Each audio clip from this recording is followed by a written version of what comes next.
Awesome. What's up, guys? Nice to see you. My name's Ryan, one of the pastors.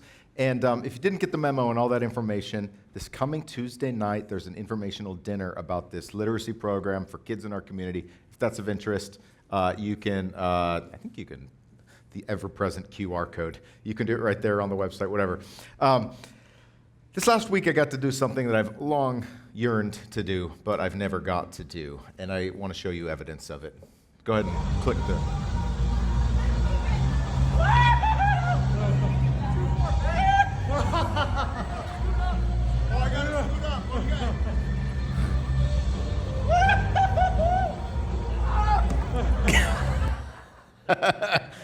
So I've never ridden a mechanical bull, but this last week I was in the city, SF, and there's a street fair, and there's a mechanical bull, and I went up to the operator and was like, how much does it cost? He's like, oh, it's free, you just got to sign the waiver. And I was like, really? My wife's not here, I'm in. And so where do I sign? And so I signed up, and man, did you hear the voice in the background, the guy chuckling and laughing, filming the video? Do you know who that was? That was Pastor Raymond Chaka, the Brentwood campus pastor. And did he ride the mechanical bull? No, he can't just ride the mechanical bull like a mere mortal. He has to do it with country music on in the background. So watch this. I went skydiving, I went Rocky Mountain climbing, I went 2.7 seconds on a bull named Fu Manchu.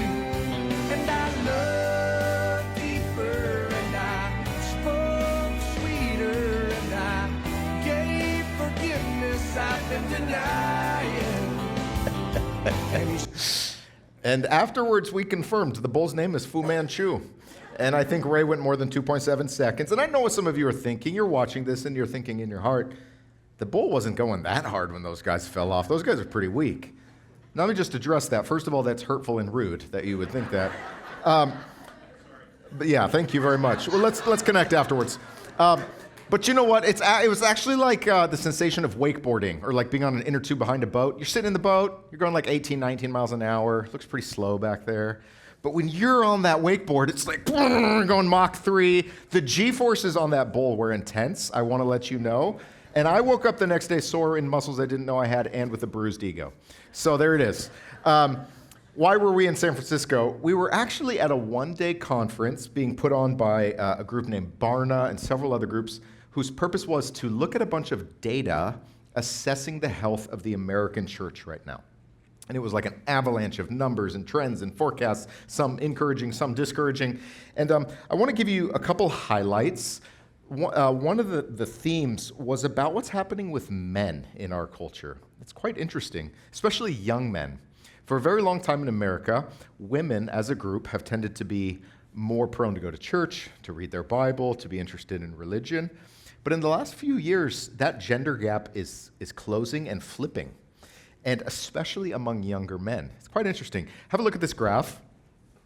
So this graph, it's called religious attendance by gender and birth year. So the x-axis on the bottom is the year you're born. The y-axis up and down is how often you attend church. And let's look at the graph on the left. So if you're born in 1940, both men and women born at that time are way more likely to go to church than anybody thereafter born. The graph goes straight down, and red is women, black is men. But then something starts to happen around 1980. Two things, actually. The dip stops and starts to bend back upwards, and the two lines cross. Whereas women had historically been more religious, if you're born 1990 or thereafter, which means today you're 35 or under, actually guys more than girls are more often being drawn to faith today, which is quite interesting. And researchers float all sorts of possible reasons for why this could be. But it's borne out also in when you look at the different generations. So have a look at this second graph. It's called Rising Spiritual Hunger. And it asks different generations how they relate to this phrase. I am more open to God today than I was before the pandemic. Because COVID was like a collective introspection moment. Everybody's stuck at home, and a lot of people are starting to revisit they're the big questions of life. Do I really believe what I believe?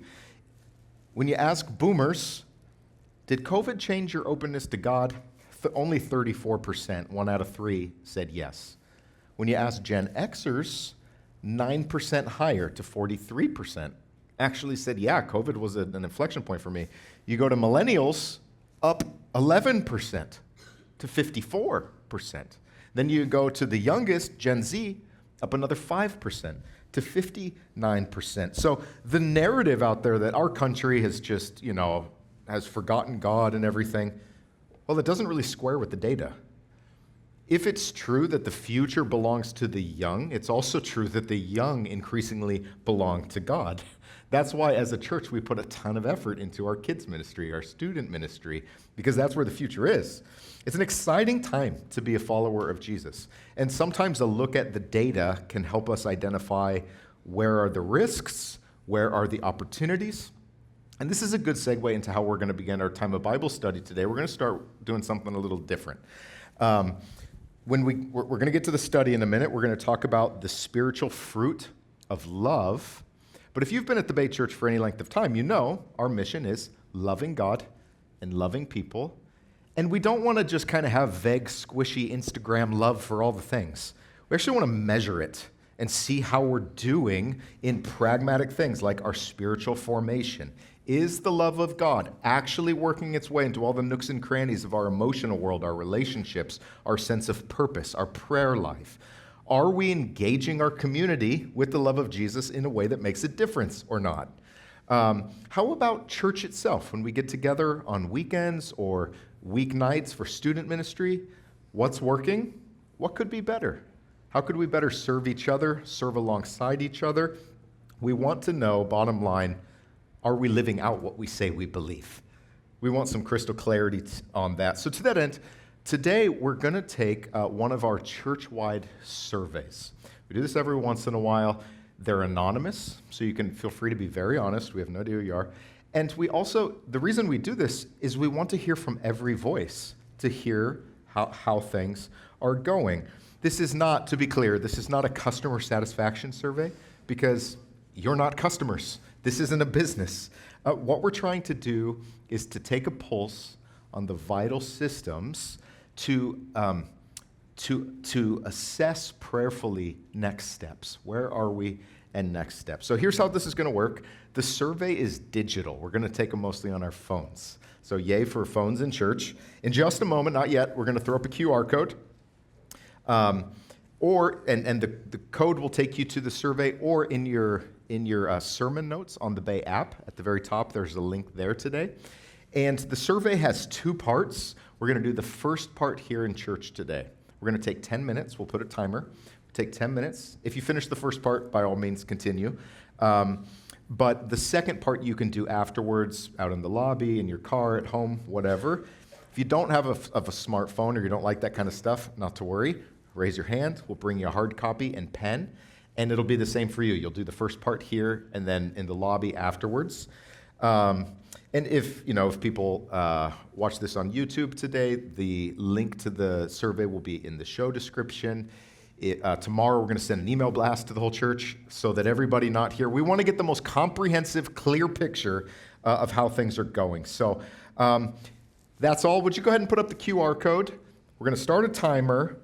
And thank you for doing this. And I'm going to be walking around to make sure nobody's on ESPN or Pinterest recipes. No, just kidding. But I mean, who wants to cheat in church? So scan the QR code and 10 minutes. Ready, set, go. And go ahead and put a pin in it wherever you're at. And many thanks for doing this. Truly appreciate it. And if you want to finish it up afterwards, that would be awesome. Albert Einstein reportedly said something that's true. He says, not everything that counts can be counted, and not everything that can be counted counts.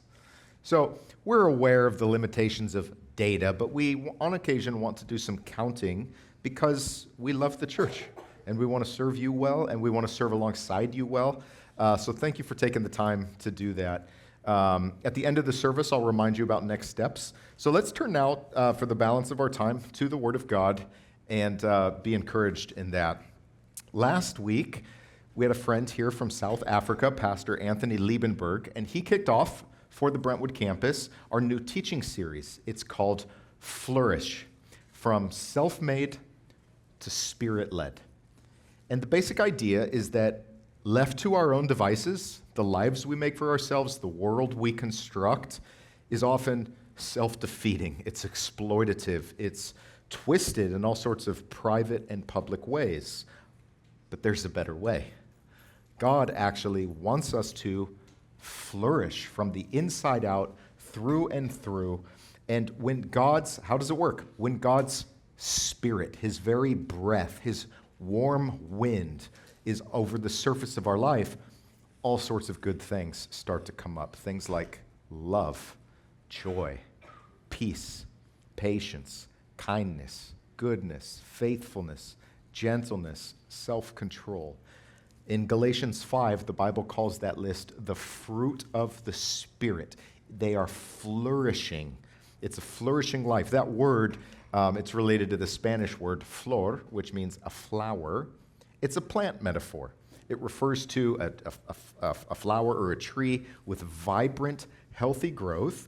And so last week, Pastor Anthony in the kickoff sermon brought us to John 15, where Jesus uses plant imagery. Jesus says, I'm the vine, I'm the trunk, you are the branches. If you hang out with me, if you're plugged into me, then my DNA, my energy is going to flow into you, and good things are going to happen.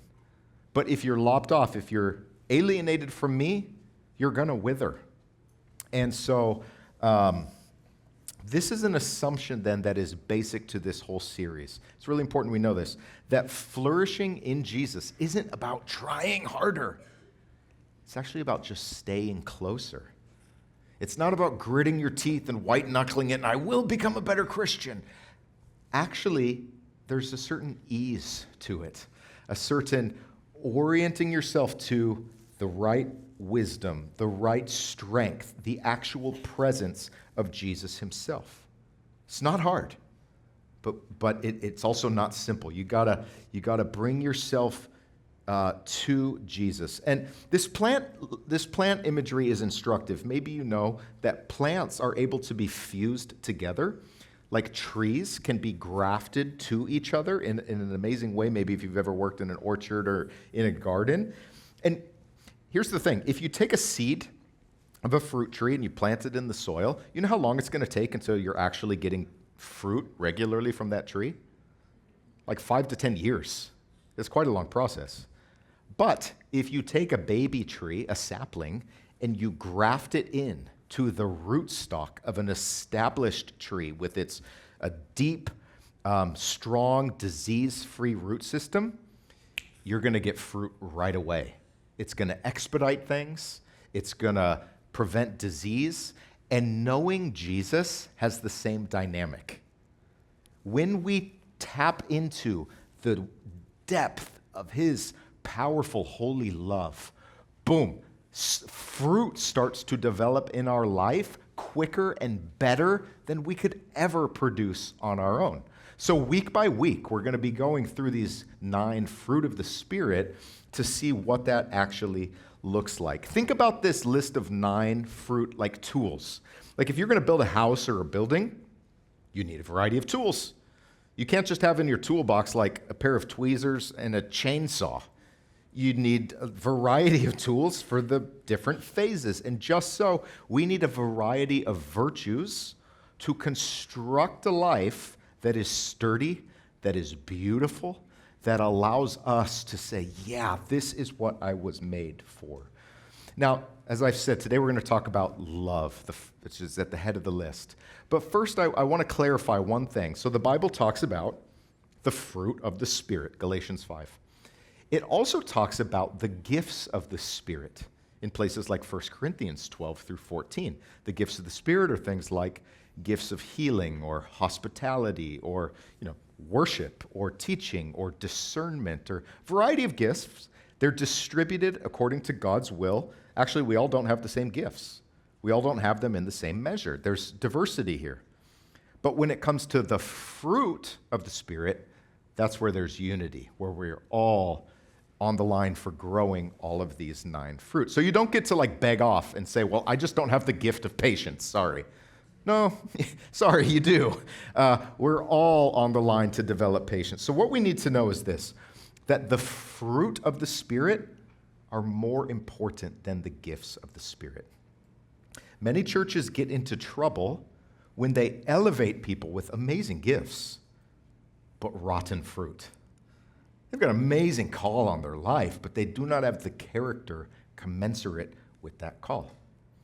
And sooner or later, Humpty Dumpty falls off the wall, and all the king's horses and all the king's men can't put the shard pieces back together again. See, the fruit is about who we are.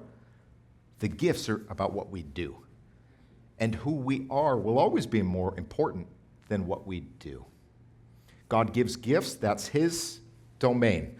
But what we can focus on is developing these fruit. Does that make sense? So let's turn then to the first of the 9 fruit. Galatians 5:22, it is love, and it's not accidental that love has pride of place, that it is the first in line. Most commentators would actually say that love is there in slot number 1 because it's like an umbrella category over all of the fruit. It is the criterion of what makes fruit fruit. Each of these things are species of love.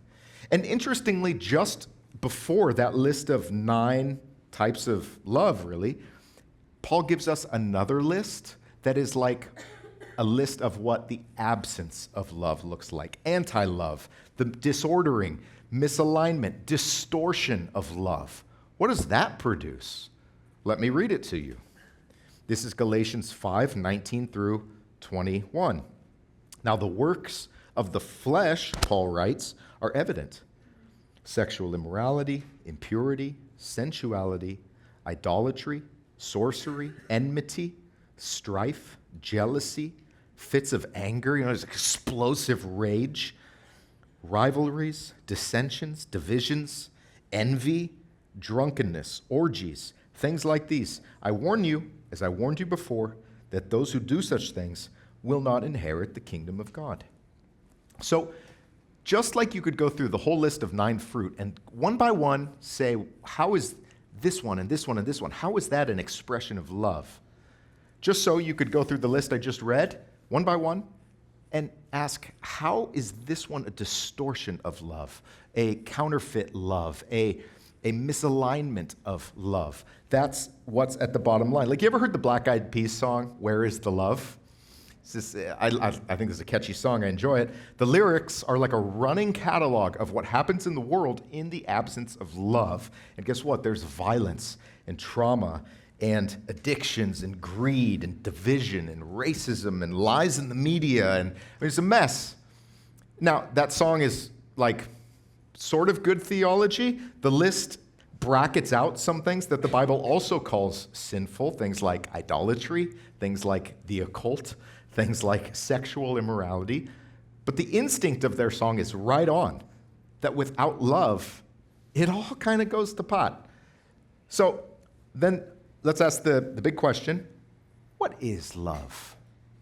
And that's a dangerous question because, as you know, we use that word in all sorts of different ways. I love basketball and my wife and Jesus and the Bay Area, but I love all those things in quite different ways.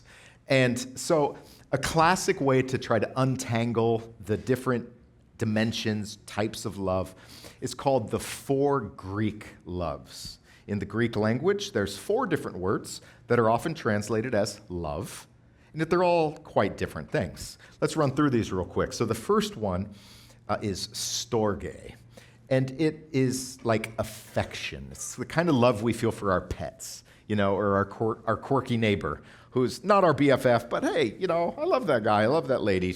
I have affection for her. That's one kind of love. Secondly, there's eros, which technically is translated hubba hubba. Eros has to do, yes, with sexual attraction, but also in a more fulsome way, the draw to the beautiful, to meaning. In fact, you can't learn anything well unless you have some eros towards it, some fascination. Wow. Then there's what's called philia. It's like Philadelphia. It means friendship. This is like camaraderie, what you feel for your brothers you go into battle with, like your sports team or something like that. There's compatibility. You're looking in the same direction. You value the same things. You're interested in the same things. Friendship is one of the greatest things that God has given to us in this life. It's an important type of love. And last, this is the one that the New Testament points to a lot, is agape, which can be glossed as disinterested self-gift. This is when you love somebody unconditionally, no strings attached, no expectation of return. We often love our children this way. I love my daughter this way. She turns 1 this week. Does she say thank you? No. Does she give me anything really in return? No. Do I love her unconditionally? And this is how God feels about us. So these 4, this is a classic rubric. If you want to go deeper here, C.S. Lewis has a really wonderful book called The 4 Loves, where he goes deep into each of those. But full-bodied, well-rounded love, then, will include inward feeling, but outward public-facing action. It will bring us deep inward happiness. And if you're in love, you're happy. But it can also require of us the ultimate sacrifice. And here's the thing. A true flourishing as an individual Christian, as a church, as a community, at these concentric circles, flourishing is not possible without love. And this isn't just sort of churchy Christian rhetoric. This is empirical fact. Actually, just this last week, publication Christianity Today put out an article called Measuring the Good Life. Have a look at this. Measuring the Good Life. And it's a little hard to read, so let's zoom in on the headline there. The authors are a group of scholars at Harvard University, Brendan Case, Caitlin Long, who's actually my sister and a faithful member of this church. She was at service earlier. Tyler Vanderweely and Byron Johnson of Baylor University. And look at the subtitle. New global data shows what makes for a flourishing life. And there's that word, flourishing. And here's the news item. It isn't what we think. One of the surprising findings of this study, and this is like mega global funded Gallup study, 200,000 plus people in 22 countries in every inhabited continent on the earth. This is a major, major study. One of the findings across culture, across all the different, cross sections, is that love is a fundamental component of human well-being and flourishing. Like it's science, if that matters to you. You can have a job and a house and 2.4 kids and a Peloton and a Pete's card and a puppy, and if you don't have love, something's still going to be missing from your life. In the app notes on your phone, I've linked to this article so you can read up and go deeper to see how that all works. But let's spend some time asking, this is probably the most important question of all. Okay, fine. How do I do it? How do I become loving? What do I got to start doing? What do I got to stop doing so that this uber fruit of the Spirit can be released throughout my life? How do I do it? Let's look at 4 things. Number 1, most important, is to experience God's love for yourself.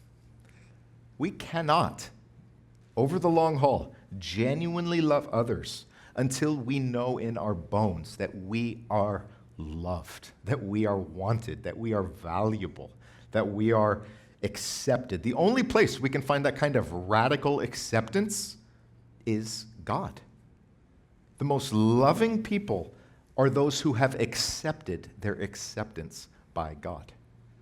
Our culture tells us in every poppy song on the radio or on Spotify that what really will make me whole is romance. I need romantic love. That person, that lover, will put together all the jagged, misaligned pieces of my life. I just got to find them. No, they won't, actually. They won't. That's not to say romance is bad or it's wicked. Not at all. But don't put all your chips on that. Where we are fully made whole and fully known and loved anyways is from God alone. He loves us into loving the world. Does that make sense? That's the starting point.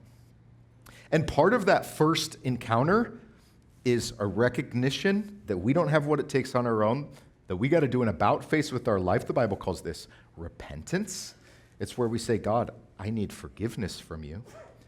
And when God gives us forgiveness, that also enables us to forgive others who don't deserve it. And this leads to number 2. If you want to become a more loving person, then you've got to forgive those who have hurt you. And this is a big one. It's often very hard. The hard places in our lives, our brokenness, doesn't just come out of our own sin. It often comes out of how we've been sinned against. But here's the thing, here's how the logic works for Christians. If God has forgiven me when I don't deserve it, then I need to forgive others when they don't deserve it. And you say, well, okay, I would forgive them, but they haven't said sorry. They haven't apologized, Pastor, so I'll forgive them when they say sorry. I read recently that 9 out of 10 people that we need to forgive don't even know they've done anything wrong to us. Did you know that? If you didn't know that, ask your spouse. Yeah. Do you know how many people are waiting for each one of you to apologize, and you have no idea what you even did wrong? Yeah. 1 out of 10 people know exactly what they're doing. That malefactor knows exactly what he did or she did. But very often we're oblivious. But if we condition our forgiveness on their repentance, what's going to happen is we're going to be stuck in unforgiveness, and that's going to freeze our spiritual growth. And we're going to be stuck in the past, relitigating that thing that happened, and God's goodness won't be released in our life. So becoming a loving person, again, begins with realizing, wow, God had such outrageous mercy on me. So I need to pass that on to others. I need to be proactive about forgiving others, even when they don't deserve it, because that's what God did for me. I don't want to oversimplify this issue. This is complex and it is hard. We've taught whole sermons about this. You can check out our YouTube page for this stuff, but there is no mature love without that muscle of forgiveness. Number 3, very simple rule, but it helps. Make it a rule to just go first, to take the initiative, to be relentless in doing for others what you would have them do for you, because as Jesus said, that kind of sums up the whole Bible. Don't be seduced by the cultural propaganda that wants us to think that what love really is the warm, fuzzy feelings. And if I don't have those warm fuzzies, then I don't have to act loving. That's false. Love can have those feelings, but at a deeper level, love is a choice. Love is an action. And we can choose actions, either selfish ones or selfless ones. Becoming a Christian, becoming married, becoming a parent, becoming a mature human is a pilgrimage from selfishness to selflessness. And only God can help us do that. By the way, you don't have to make a grandiose gesture to fly to the far side of the planet to some impoverished locale. That's where you have to love. You can do that, that's fine, but do you know where I find it hardest to love? In the hallway of my own apartment. And I'll see my wife or my daughter, and I know they need me. I know they need me to turn and spend time with them, but boy, it's always easier for me just to keep on walking and to do the unloving thing. But love sees, it stops, it is interruptible. Love goes first. And again, God went first in his pursuit of us. Number 4, this circles back to where we started. It's a plant imagery. You want to be a loving person? Then plant yourself in good, loving soil. This isn't rocket science. If you want to get good at if you're an entrepreneur, you know what you should do? Hang out with good entrepreneurs who can mentor you and tell you how to do that. You want to become a more loving person? Easy. Hang out with loving people and do what they do. Our church has all sorts of outlets for this. We've got small groups that meet by, things we like. If you want to go mountain biking or hiking with that group, do it. Make friends. If you want to go play video games, if you want to study this or that, we've got all sorts of groups. But plant yourself among loving people. Another thing, how I met my wife was at one of our compassion events. It was our food market, distributing food to people who can't buy groceries. This was during COVID, so she had her little mask thing on. It looked like Saudi Arabia. I have no idea what the girl even looks like, but that's how we met.